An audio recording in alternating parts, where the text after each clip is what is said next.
Okay, Clark, so I got some property management questions for you. Okay, are you ready? I'm ready. All right, the first one. So, we're just gonna get right to the meat of it. Because I think when your first one, everybody's like, holy smokes, does it make more sense for me to do this on my own versus hiring a professional? And what is your first response to that? Do you want calls at 2 in the morning? Do you want to potentially lose your property because you don't know how to go through an eviction or to post notices? If the answer is yes to both of those, then sure, go for it yourself. But if you don't want any of that, I would encourage to use a property management company.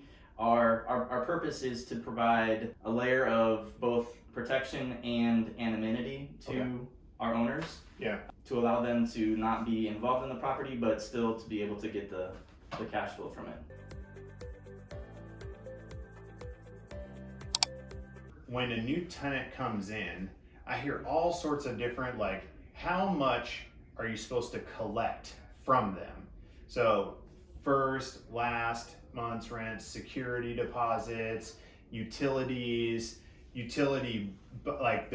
there's like, you know, what if the utilities are like shared? Mm-hmm. I feel like there's so many different ways, but just from like your basic, like, what would you advise a property owner who's renting out their property? What would be the minimum that you should be requesting for that from that tenant to be paying you in order to start occupying the property? Sure.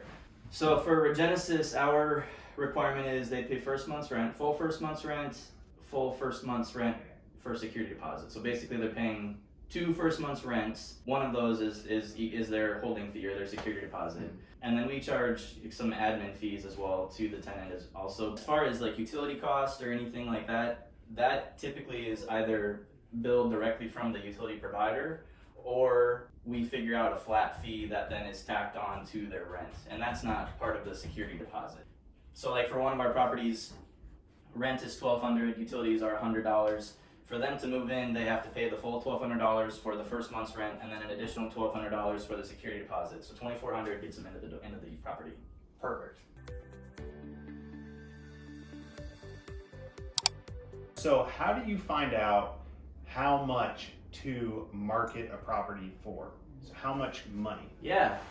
So just like how you guys figure out how to sell a property on the sales side of real estate, we do the same thing by looking at comparable properties. So we look within a relatively narrow radius around the subject home and look at properties that are similar bedrooms, similar bathrooms, similar square footage within the same general area or neighborhood.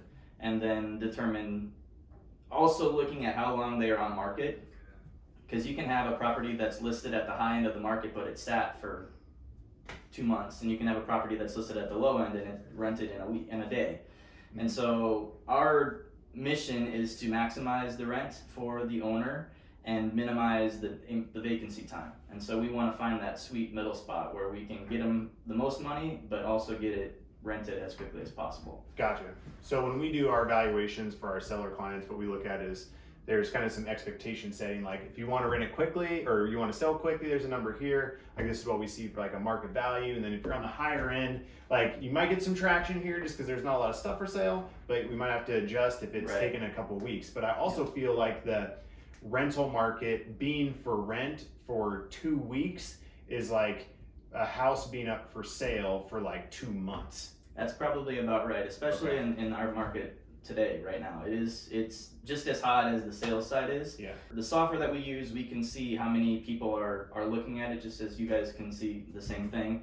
And so we look at those analytics to determine if we're priced accurately, if we're not getting, you know, if it's been on for a day and it's in a really great area and we've only gotten one or no leads on it, then we will have a conversation with the owner. Hey, you know, I know we're trying to maximize the rent, but if we keep it here, you're not going to get it rented. Yeah, absolutely. Thank you. For more questions you got for Clark, go to the below. I'll get you dialed in.